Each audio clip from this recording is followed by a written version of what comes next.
donc ñun président bii ñu yàlla may encore une fois Seydina Ousmane yal nañu ko yàlla fayal.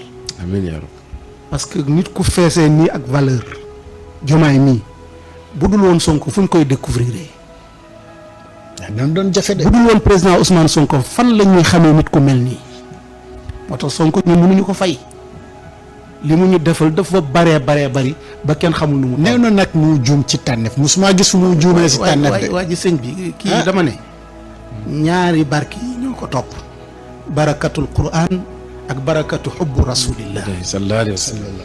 barakatul Qur'an barakatu xubbi rasulillah. sallallahu alayhi wa sallam. donc ñaar yooyu noonu Sonko triché wu ci. da koo gëm alquran day fay. ñaar yooyu de fu mu daje nga fees. yonent bi moo wax ne yàlla dina yëkkati ci téere bi aw nit am na ñoo xam ne alquran moo leen di yëkkati. ba faw te duñ wàcc mukk ba bis waaw péncam yàlla. bu ñu leen yëkkatee dootuñu daanu.